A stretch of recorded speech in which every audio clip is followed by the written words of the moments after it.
বৈষম্য বিরোধী ছাত্র আন্দোলনত শহীদ শহীদ ওয়াসিম আকরামর পরিবারলা দেখা করি গিয়ে চট্টগ্রাম ৫ হাজারি সংসদীয় আসনের বিএনপি নেত্রী ব্যারিস্টার শাকিলা ফারজানা এ সময়তে শহীদ ওয়াসিমর পরিবারের খোঁজখবর লইয়ে এবং মামলাত আইনি সহযোগিতা সহ সবসময় শহীদ ওয়াসিমর পরিবারের পাশে তাইব বলে প্রত্যয় ব্যক্ত করি।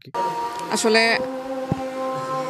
মুক্তিযোদ্ধার পরিবারের আয় চাইতে এসি যে হায়না সরকার আনারে আজিয়ে দীর্ঘ ১৭ বছর শাসন, ১৫ বছর সাথে ২ বছর আনার শাসনকালত রাহিয়ে আনার সমস্ত অধিকারের খর্ব গজিল সে অধিকার প্রতিষ্ঠা করিবার লাই ওয়াসিমের মতো আরও যারা শহীদ হইয়ে তারার আত্মার মাগফিরাত কামনা করি নাই এবং তারার এই রক্তের বিনিময়ে আজি আনার এই স্বাধীনতা অর্জন তারার ফাঁসে আসলে সারা বাংলাদেশের জনগণ ফাঁসে তাইব, খালি জাতীয়তাবাদী দল ব্যক্তির ফাঁসে তাইব এবং আই পার্সোনালি পরিবারের সাথে সবসময় থাকুম।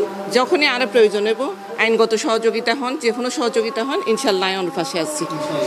এ সময় শহীদ ওয়াসিমর পরিবারের সদস্য ছাড়াও আরও উপস্থিত আছেন চট্টগ্রাম উত্তর জেলা যুবদলের সহসভাপতি সৈয়দ ইকবাল, চট্টগ্রাম উত্তর জেলা স্বেচ্ছাসেবক দলের যুগ্ম আহ্বায়ক আবু বক্কর সিদ্দিকী, চট্টগ্রাম বিশ্ববিদ্যালয় ছাত্রদলের সিনিয়র সহসভাপতি মামুনুর রশিদ, চট্টগ্রাম মহানগর ছাত্রদলের যুগ্ম সাধারণ সম্পাদক দিদার হোসাইন, চট্টগ্রাম উত্তর জেলা ছাত্রদলের সাবেক সহ সাংগঠনিক সম্পাদক এজিএম কিবরিয়া। তো ওয়াসিমুর পরিবার জিল্লে ওয়াসিমুর হাসে গুরুত্বপূর্ণ, ওয়াসিমুর পরিবারই ঠিক এখন আনার হাসও গুরুত্বপূর্ণ।